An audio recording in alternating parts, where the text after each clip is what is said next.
हृदय से धन्यवाद करते हैं क्योंकि आप महान हैं और आप सब कुछ प्रकट करने वाले परमेश्वर। आपकी इच्छा और योजना के अनुसार ही आप काम करते हैं और आपकी इच्छा कभी नहीं बदलती, आपकी योजना भी कभी नहीं बदलती। इसलिए प्रभु आपके कार्य अटल होते हैं और आपकी महिमा अपरंपार है।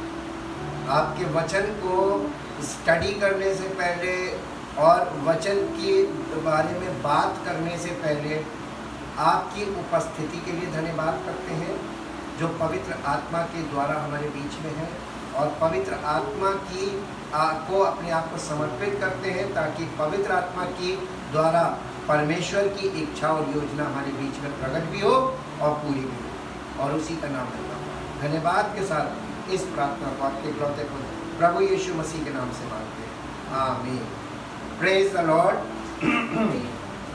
Son of God, part 28. Meaning and importance of spiritual food and water. ये आज की मेन हेडलाइन होगी। ओल्ड टेस्टमेंट फोर शैडो का मतलब परमेश्वर जो कुछ वहाँ पे कर रहा था उससे दिखा रहा था कि भविष्य में वो क्या करेगा और कैसे करेगा। फोर शैडोज जीसस क्राइस्ट, यानी पुराने नियम में परमेश्वर ने जो कुछ भी किया उसके द्वारा अपने पुत्र को जो आने वाला था उसको प्रकट किया, थ्रू whom, यानी जिसके द्वारा परमेश्वर plan of salvation of man is completed, जिसके द्वारा परमेश्वर ने वो मनुष्य के उद्धार के कार्य को पूर्ण किया। आउट ऑफ इजिप्ट से निकलने के बाद crossing of the Red Sea is the clear picture of salvation done by and through God, यानी मिस्र से निकलकर और लाल समुंदर पार करना, ये उस जमाने में निर्गमन की पुस्तक में इस बात का क्लियर पिक्चर है, यानी स्पष्ट चित्र है कि परमेश्वर कैसे मनुष्य को उद्धार देता है, एक जगह से निकालकर दूसरी जगह पहुंचाता है अपनी सामर्थ्य के द्वारा। उसमें इजरायलियों का कोई रोल नहीं था, किसी सेवक का कोई रोल नहीं था। उसके बाद this work starts through the sacrifice of the Passover lamb and completed across the Red Sea. ये उद्धार का काम कहां से शुरू हुआ था? निर्गमन की पुस्तक के 12 अध्याय में हम देखते हैं, वहां पर फसह के बारे में और फसह के मेमने के बारे में परमेश्वर ने मूसा के द्वारा इजरायलियों को बताया था, और उस फसह के बलिदान से ये कार्य शुरू हुआ, और उसके बाद से इजरायली लोगों ने मिस्र से निकलना शुरू किया और लाल समुंदर पार कराया परमेश्वर ने उनको, और ये उद्धार का स्पष्ट चिन्ह है। फसह का जो मेमना था वो प्रभु यीशु मसीह है नए नियम में, और फसह के बलिदान से हमारा जीवन परमेश्वर के लिए मसीह के द्वारा पाप से छूटकर तैयार होता है उद्धार पाने के लिए। ये उसका स्पष्ट चिन्ह है, और इसमें कोई काम मनुष्य को नहीं करना था। और उसके बाद this work starts through the sacrifice of the Passover lamb and completed across the Red Sea. This is the first phase of salvation. उद्धार का पहला पड़ाव क्या है? उद्धार प्राप्त करना, ये पहला पड़ाव। यहां तक तो सब ठीक था। Problem starts from the second phase, from wilderness to the promised land, which foreshadows the plan and provision of God through Jesus Christ, means life after salvation, because after salvation the way through the wilderness, ये जो way through the wilderness है, ये यही जो रास्ता है, ये रास्ता ही यहीं से प्रॉब्लम शुरू हुई। जैसे हम लोगों ने नए नियम में देखा, सबने बादल में समुद्र में मूसा का बपतिस्मा लिया, तो बपतिस्मा सबको मिल गया था। कैसे? उसमें उनको कुछ करना ही नहीं था। उद्धार कैसे मिलता है? पिता पुत्र पवित्र आत्मा के द्वारा हमको उद्धार मिल जाता है। हम केवल विश्वास करते हैं और हमें उद्धार मिल जाता है। उद्धार में हमने कुछ किया इसीलिए उस जो सुसमाचार है वो ये है कि परमेश्वर बिना किसी धार्मिक काम के, बिना किसी धार्मिकता के, हमने ऐसा कोई काम नहीं किया, without any work of righteousness we are saved through Jesus Christ, only by faith. हम यीशु मसीह के बलिदान पर विश्वास करके उद्धार पा जाते हैं। उद्धार पाना बहुत सरल बात है और मैक्सिमम लोग उद्धार विश्वास से पा जाते हैं। प्रॉब्लम कहाँ से शुरू होती है? प्रॉब्लम शुरू होती है, we can see in this picture जो परमेश्वर ने वचन में रखी है। Problem start from the second phase, from wilderness to the promised land, which foreshadows the plan and provision of God through Jesus Christ, means life after salvation, because after salvation the way through wilderness. ये जो निर्जन स्थान में जो मार्ग है, ये wilderness का जो रास्ता है, ये हमारे लिए कठिन, और इसमें यहीं से नया नियम शुरू होता है। ठीक, new testament starts from wilderness through Jesus Christ. कहाँ से शुरू होता है? विल्डरनेस। यीशु मसीह को जैसे ही पवित्र आत्मा उस पर उतरा, वो सीधा पवित्र आत्मा उसको लेके खड़ा। क्यों नहीं? तो वहां जंगल में क्यों ले गया? मंदिर में क्यों ले गया? मंदिर में तो अलग है, जंगल में रियल टेस्टिंग तो जंगल में ही है। इजरायली कहाँ हारे थे? जंगल में। जहां से रेस ब्रेक हुई थी, वहीं से रेस स्टार्ट की Jesus Christ. The clear picture, clear picture. थोड़ी देर के लिए अगर आप चाहें तो आप मेरे साथ देख सकते हैं निर्गमन की पुस्तक 12 अध्याय में अपने आप स्टडी करके देखिएगा। फसह के मेमने के बारे में है और फसह के बलिदान के बारे में है। उसके बाद आप चैप्टर 14 आइए। 14 में ऊपर क्या लिखा हुआ, हेडिंग क्या है? फसह का पर्व नहीं, 14 अध्याय, 14 अध्याय निर्गमन के 14 अध्याय में 12 में है फसह का पर्व। लाल समुद्र पार, लाल समुंदर पार करना। लाल समुंदर पार कराया, ये किसने किया? परमेश्वर ने किया। इस्राएलियों ने इसमें क्या किया? कुछ नहीं, सिर्फ आज्ञा मानी, विश्वास किया, चलते रहे, मूसा के पीछे फॉलो कर रहे थे और कुछ नहीं किया। उसके बाद 16 अध्याय में आइए। 16 अध्याय का पहला पद। फिर एलीम से कूच करके इस्राएलियों की सारी मंडली मिस्र देश से निकलने के बाद दूसरे महीने के 15वें दिन को सीन नामक जंगल में जो एलीम और सिने पर्वत के बीच में है आ पहुंची। कहाँ पे आए थे ये लोग? लोकेशन कहाँ थी? सीन नामक जंगल में। ठीक, लेकिन अब एक बात बताइए, ये सीन नामक जंगल लाल समुद्र के उस पार था जहाँ मिस्र है, या दूसरी तरफ था? लाल समुद्र के दूसरे पार है? नहीं, ये लाल समुद्र पार करने के बाद था कि लाल समुद्र पार करने से पहले था? बाद में है तो सारे बाद में जी। 14 अध्याय में लाल समुद्र पार कर दिया। प्रॉब्लम कहाँ शुरू हुई? पार करने के बाद जो रास्ता था और प्रॉमिस लैंड का, उस जगह पहुंचने का जो परमेश्वर ने वादा करा था कि ये मैं दूंगा, उस जगह का जो रास्ता था, वो रास्ता विल्डरनेस का था, निर्जन स्थान वाला रास्ता था। और इस रास्ते से टेम्पटेशंस और ट्रायल्स शुरू हो जाते हैं। ठीक वैसे ही एकदम जैसा वहां पे दिखाया गया। उद्धार पाने के बाद क्या चीज शुरू होती है जीवन? स्ट्रगल। अब ये जो स्ट्रगल लाइफ पे आती है, आपने उद्धार पाया विश्वास से, यीशु मसीह पर विश्वास किया, आपको परमेश्वर ने उद्धार दे दिया। उद्धार बहुत सरल चीजें पहले भी बताया था, फिर बताया। और अब तो आप परमेश्वर में वचन में जाके ओल्ड टेस्टमेंट में देखिए कि उद्धार तो सबको बैठे बिठाए मिल जाता है। प्रॉब्लम कहाँ से शुरू होती है? क्यों? क्योंकि जब आप संसार से परमेश्वर ने निकाल लिया आपको, अब आपके सामने प्रॉब्लम क्या, आपके मन के अंदर संसारिकता भरी रहती है। जैसे उनके अंदर मिस्र बना हुआ था मन में, वो तो मिस्र से उनका शरीर बाहर आ गया था, लेकिन उनका दिल मिस्र में था, उनके दिल में मिस्र बसा हुआ था। Just like that we are, हम संसार में से तो आ जाते हैं परमेश्वर में, और हम कहते हैं हम प्रभु में हैं, लेकिन संसार हमारे अंदर दिल में कितना भरा होता है।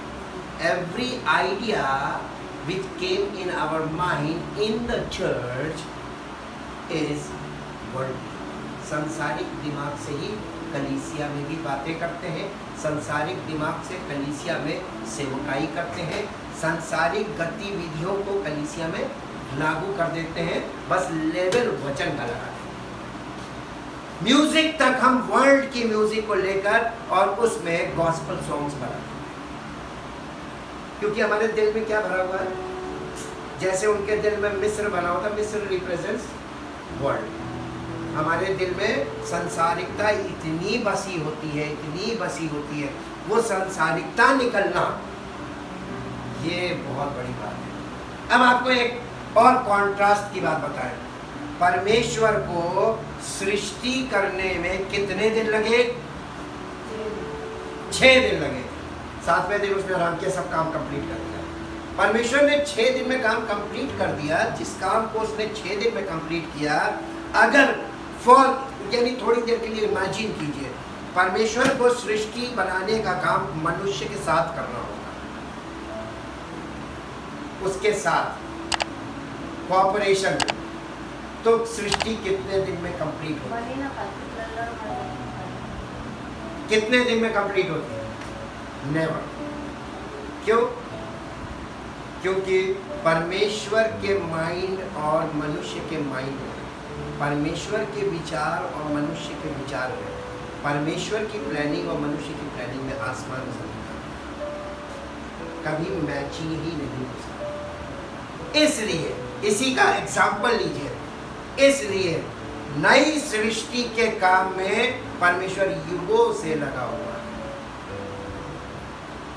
सफलता मुश्किल नहीं, कितनों को ये चीज कंप्लीट एज परमेश्वर के प्लान के अनुसार कितनों का उद्धार हो रहा है, कितने लोग परमेश्वर के प्लान के अनुसार उद्धार में कंप्लीट हो रहे हैं? Very tough. इसको हम लोग कैलकुलेट नहीं कर सकते, ना असेस कर सकते जितना कठिन ये काम है, क्योंकि जहां मनुष्य और परमेश्वर के बीच की बात आती है कि कोऑपरेशन में कुछ होना है, वहां पे प्रॉब्लम। इसलिए क्योंकि परमेश्वर आत्मा है और मनुष्य शरीर है, और शरीर और आत्मा में बैलेंसिंग नहीं हो सकती।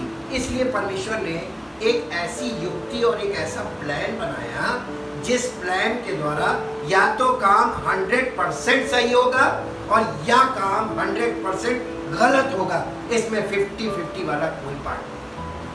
कोई व्यक्ति 50% स्पिरिचुअल, 25% स्पिरिचुअल, 10% स्पिरिचुअल, 80% स्पिरिचुअल नहीं होता है, एक्सेप्टेबल ही नहीं। उसको लगता होगा लेकिन वो एक्सेप्टेबल नहीं। एक्सेप्टेबल कौन है मालूम है? 100% जो स्पिरिचुअल है वही एक्सेप्टेबल है, और 100% या तो आदमी है 100% पॉजिटिवली यानी स्पिरिचुअल होगा, और या फिर 100% फिजिकल होगा। इसमें कोई बीच का रास्ता नहीं। अब इस नजरिए से हम इस प्लान में जाते हैं तो हम देखते हैं कि new testament starts from wilderness through Jesus Christ. एकदम क्लियर पिक्चर आ गई ना? जहां से प्रॉब्लम शुरू हुई थी वहीं से यीशु मसीह ने काम शुरू किया, क्योंकि उद्धार में कोई प्रॉब्लम नहीं थी, वो मनुष्य का पार्ट ही नहीं था, इसलिए उसको वैसे ही परमेश्वर ने छोड़ दिया। और वहाँ पे जो फसह का मेमना था वो यीशु मसीह बन गया नए नियम में। तो यीशु मसीह के बलिदान के द्वारा आप विश्वास से उद्धार पा जाते हैं, हाँ कि ना? अब इसके बाद मैदान में अब आते हैं। God spoke to Israelites through Moses as he speaks through the God spoke to Israelites through Moses as he speaks through us by the Holy Spirit. जैसे मूसा के द्वारा परमेश्वर इजराइलियों से बातें करता था, वैसे ही परमेश्वर आज in the age of Holy Spirit वह अपनी पवित्र आत्मा के द्वारा हमसे बातें करता है। आप कहेंगे परमेश्वर के वचन में लिखा है अंत के दिनों में उसने पुत्र के द्वारा बातें की। जो सन ऑफ गॉड वाला पार्ट है वो दो पार्ट है। वो इसलिए कि यीशु मसीह जब उसका यीशु का जन्म हुआ और क्रूसीफिक्शन और रेजरेक्शन हुआ, वो पूरा ओल्ड टेस्टामेंट पीरियड था बाइबल के अनुसार, इसीलिए उसे लॉ पीरियड कहा गया है। और लॉ पीरियड सन का जो पीरियड था, पुत्र का जो समय था, वो भी लॉ पीरियड ही था। ग्रेस पीरियड स्टार्ट होता पेंतेकोस्त से, जहां से पवित्र आत्मा का युग शुरू होता है। और पवित्र आत्मा के द्वारा उस समय यीशु के द्वारा उसने बातें की, फिजिकली यीशु मसीह के द्वारा बातें की। और ये जो age of the Holy Spirit है, this is called the spiritual Jesus period. तो पुत्र के द्वारा ही बातें की, लेकिन लोग पुत्र को नहीं जानते हैं। होली स्पिरिट के द्वारा बातें की, यानी पुत्र के आत्मा के द्वारा बातें की। इसलिए लिखा हुआ अंत के दिनों में परमेश्वर ने अपने पुत्र के द्वारा बातें की। पुत्र का आत्मा अगर आपके अंदर है, किसी के अंदर है, और उसके द्वारा परमेश्वर के वचन का प्रकाशन मिल रहा है, सत्य पता चल रहा है, इसका मतलब वो व्यक्ति नहीं है। इंपॉर्टेंट कौन है? पुत्र का आत्मा है जो तुमसे बातें कर रहा है। Respect the spirit of the Son. परमेश्वर के पुत्र के आत्मा का आदर करें। अब देखते हैं, मन्ना foreshadows as God provided food to Israelites in a miraculous way in the wilderness. This is example for us. We must depend upon Holy Spirit for spiritual food and water. पवित्र आत्मा के जब अब आप फिर से चलिए, मेरे साथ चलिए, आप उसके 16 अध्याय में दूसरे पद से आगे पढ़िए। जब जंगल में इजराइलियों की सारी मंडली मूसा और हारून के विरुद्ध बड़बड़ाने लगी, बकबक करने लगी। इजराइली उनसे कहने लगे, जब हम मिस्र देश में मांस की हांडियों के पास बैठकर मनमाना भोजन करते थे, तब यदि हम यहोवा के हाथ से मार डाले भी जाते तो उत्तम वही था। उद्धार बैठे बिठाए मिल गया, वैल्यू नहीं होती। कोई चीज आपको बिना स्ट्रगल के जब मिलती है, बिना प्रयास के मिलती है, बिना कोशिश के मिलती है, आपको ऐसी फ्री में जितनी चीजें मिलती है उसकी कोई वैल्यू नहीं, वो डिवैल्यूड होती है। जी आगे, पर तुम हमको किससे कह रहे हैं? तुम का मतलब मूसा और हारून, तुम हमको इस जंगल में इसलिए निकाल लाए हो कि हम सारे समाज को भूखों मार डालो। जी फिर क्या हुआ? तब यहोवा ने मूसा से कहा, अरे मूसा ने तो परमेश्वर को जाके नहीं बताया, क्या कर रहे हैं? तो परमेश्वर के सेवक को, सच्चे सेवक को ये मालूम रहता है कि लोग जो कर रहे हैं वो परमेश्वर देख रहा है। तो हमें परमेश्वर को बताने की जरूरत नहीं। सीखने वाले पॉइंट देख लीजिए, हमें परमेश्वर को कुछ बताने की जरूरत नहीं है, बल्कि उससे ये पूछने की जरूरत है, प्रभु आप क्या करें? सेवक को ये जानकारी लेनी चाहिए। किससे? नहीं, परमेश्वर से। परमेश्वर ने मूसा से कहा, देख मैं तुम लोगों के लिए आकाश से भोजन वस्तु बरसाऊंगा, और ये लोग प्रतिदिन बाहर जाकर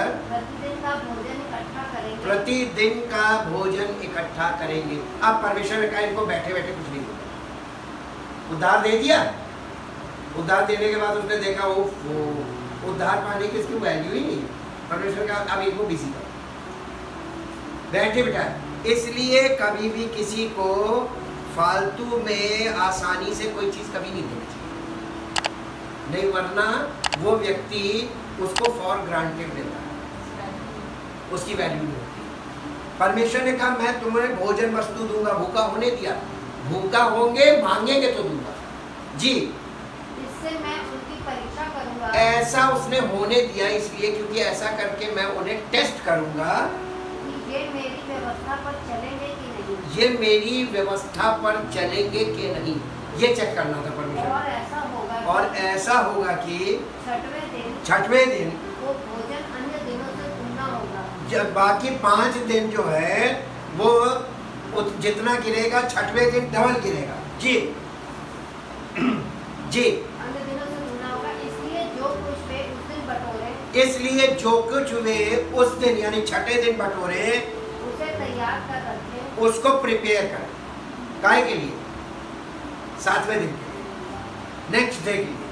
एक दिन पहले देंगे उसको, नेक्स्ट डे के लिए आपको प्रिपेयर करना पड़ेगा जी। तब मूसा और हारून ने सारे इजराइलियों से कहा सांझ को तुम जान लोगे, सांझ को तुम जान लोगे कि जो लोग तुमको मिस्र देश से निकाल ले आया, जो लोग तुमको मिस्र देश से निकाल लाए हैं वो यहोवा है। नहीं, फिर से पढ़िए, यहाँ गड़बड़ी जान हो। लोगे कि जो तुमको, हाँ, इसलिए सांझ को तुम जान लोगे कि जो तुमको मिस्र देश से निकाल लाया, मिस्र देश से निकाल लाया है। वो यहोवा है। कौन निकाल के लाया? यहोवा। तो ये लोग उनको प्रीच नहीं कर रहे हैं कि यहोवा निकाल के लाया। दे गॉड टीच दैट। टीचिंग क्या होती है? टीचिंग प्रैक्टिकल होती है। उनको मूसा और हारून ने जाके कहा शाम को तुम्हें पता चल जाएगा कि तुम्हें निकाल के परमेश्वर लाया। बुढ़ बड़बड़ा किसके ऊपर रहे थे? मूसा और हारून पे, माध्यम पे, जिनके द्वारा परमेश्वर बात करता था। आज भी लोग किसके पास जाते हैं? और परमेश्वर के सच्चे सेवक की पहचान मालूम क्या है? जो परमेश्वर की से सुनकर जवाब देता है हर व्यक्ति को। ये नहीं कि सबको एक ही सी बातें बता रहे। अब देखिए यहाँ पे ये मिरेकुलस वे में कैसे काम होता है।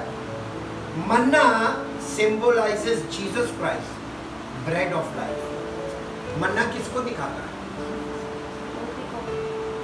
यीशु मसीह को। मन्ना के द्वारा उसने ये दिखाया था कि जैसे स्वर्ग से मैं तुम्हें जीवन की रोटी दे रहा हूँ फिजिकली, वैसे ही तुम्हें अनंत जीवन की रोटी भी मैं दूंगा स्पिरिचुअली थ्रू हिज सन। इसलिए नए नियम में जब आते हैं तो नए नियम में 6 अध्याय, यूहन्ना रचित सुसमाचार 6 अध्याय और उसके 30 पद से पढ़िए।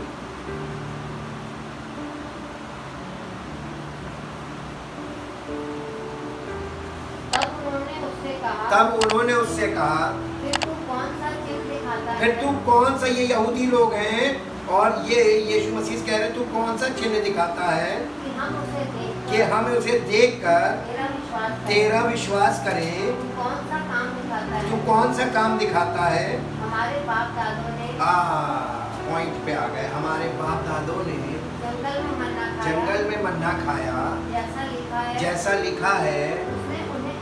उसने उन्हें खाने के लिए स्वर्ग से रोटी दी।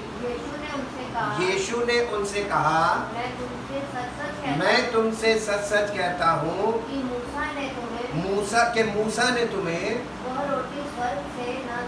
मूसा ने वो रोटी तुम्हें स्वर्ग से नहीं दी थी, यानी बाप दादों को नहीं दी थी, परंतु मेरे पिता परंतु मेरा पिता तुम्हें सच्ची रोटी स्वर्ग से देता है, क्योंकि परमेश्वर की रोटी वही है जो स्वर्ग से उतरकर जगत को जीवन देती है।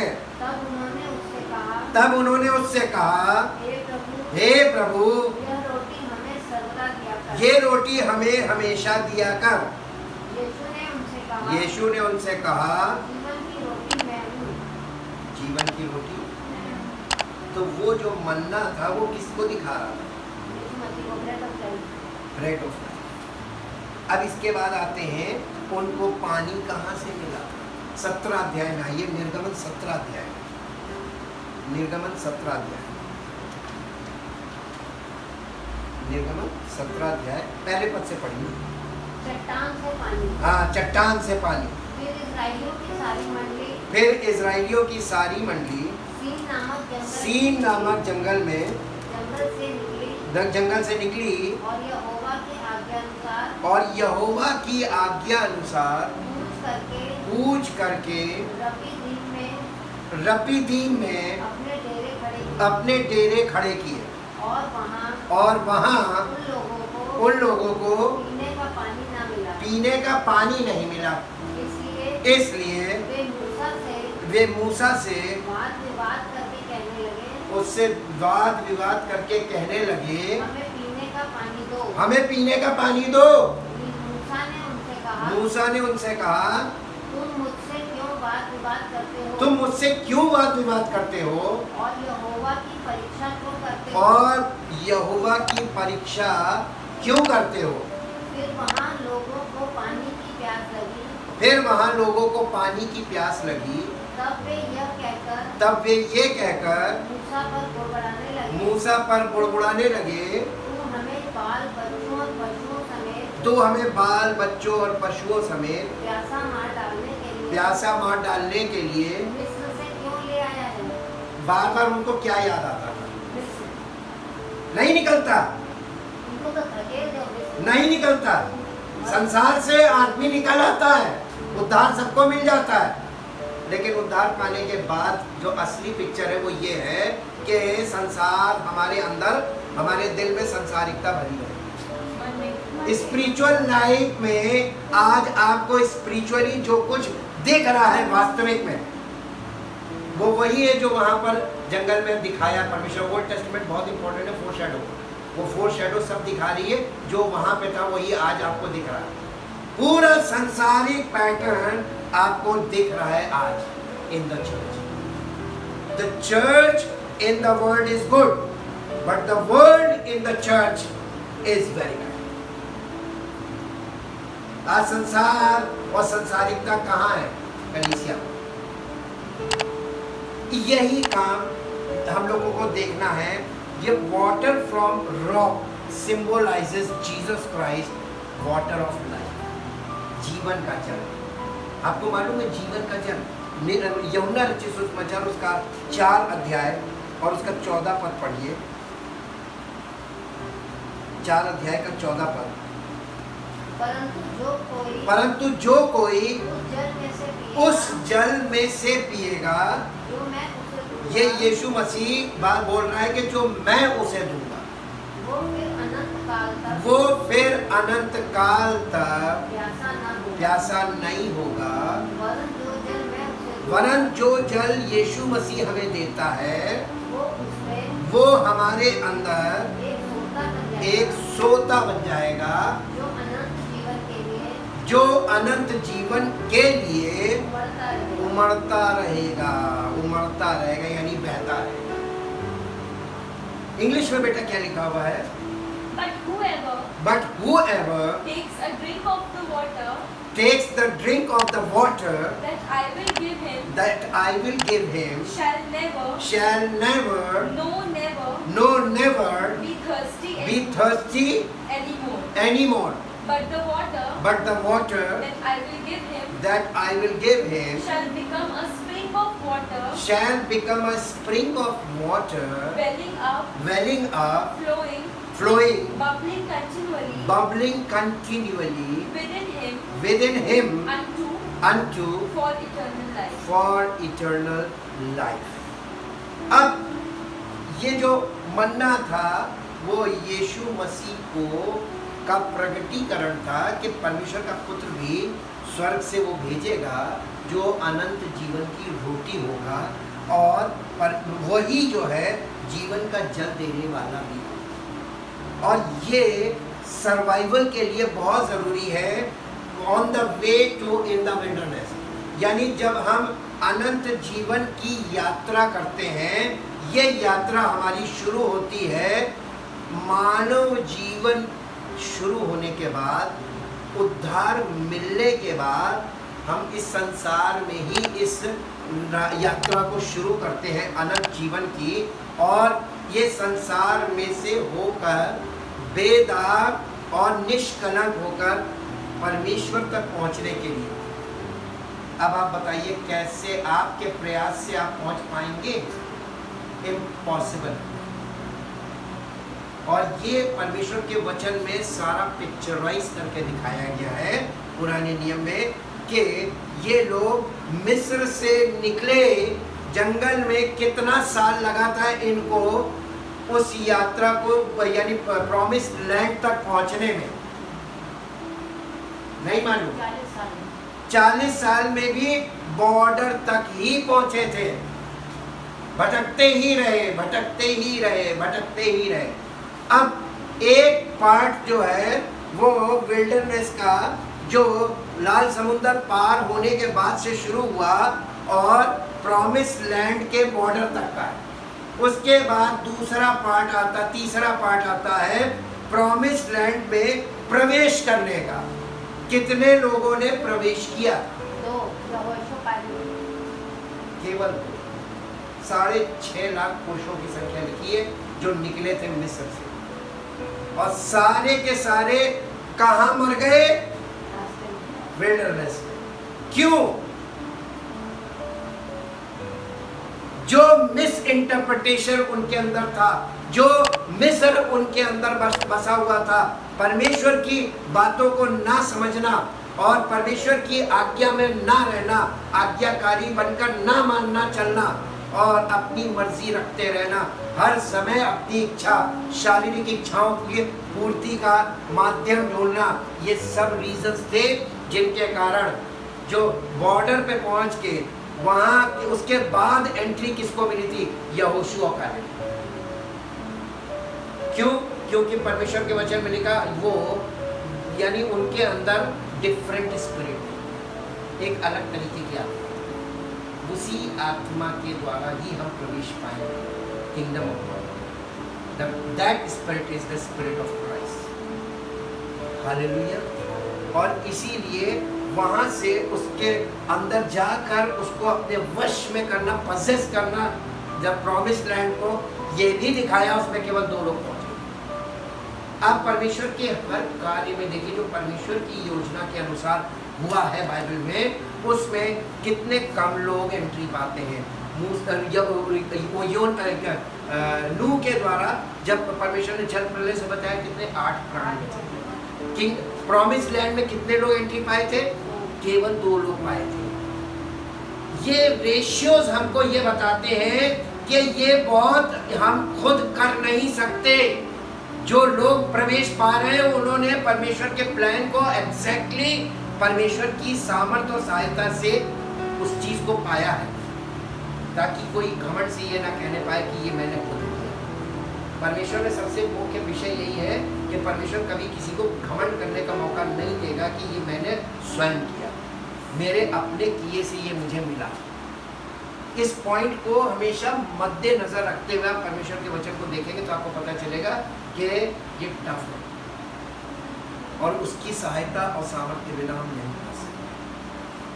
हम परमेश्वर के इस वचन के, इस प्लान के आधार पे अब आगे बढ़ेंगे, ताकि हम पुराने नियम में सब कुछ देखते भी जाएं और अपने जीवन को उसके अनुसार तैयार करें, ताकि हम परमेश्वर की योजना का हिस्सा बनकर उसकी सामर्थ्य और सहायता से उस जगह पहुंच पाएं जो परमेश्वर ने हमारे लिए तैयार की, ताकि उसकी महिमा हमारे जीवन से प्रकट हो और उसी को सारा सारी महिमा मिल सके। परम पिता परमेश्वर, हम आपका हृदय से धन्यवाद करते हैं आपके पवित्र वचन के लिए, जो हमें दिखाता भी है, हमें सिखाता भी है, हमें बताता भी है, और पवित्र आत्मा के लिए जो हमें चलाता है और जो ये सब चीज़ें वचन में हमें दिखाता है, वही तो हमारा प्रकाश है जो वचन में ले जाकर हमको सब कुछ प्रकाशित करता है। और धन्यवाद करते हैं पिता परमेश्वर, हम आप पर निर्भरता बनाए रखते हैं, क्योंकि बिना आपके हम एक कदम चलना तो दूर, यानी एक क्षण जीवित भी नहीं रह सकते स्पिरिचुअली। इसलिए हम आप पर निर्भर हैं और हमारी निर्भरता प्रतिदिन आपके प्रति बढ़ती जाए, ताकि आपकी सामर्थ्य प्रतिदिन हमारे जीवन में बढ़ती जाए और हम जयवंत और फलवंत हो सकें आपकी इच्छा और योजना के अनुसार। आपका नाम धन्यवाद के साथ इस प्रार्थना को आपके प्रभु यीशु मसीह के नाम से आमीन। परमेश्वर आपका आशीष दे। Praise the Lord.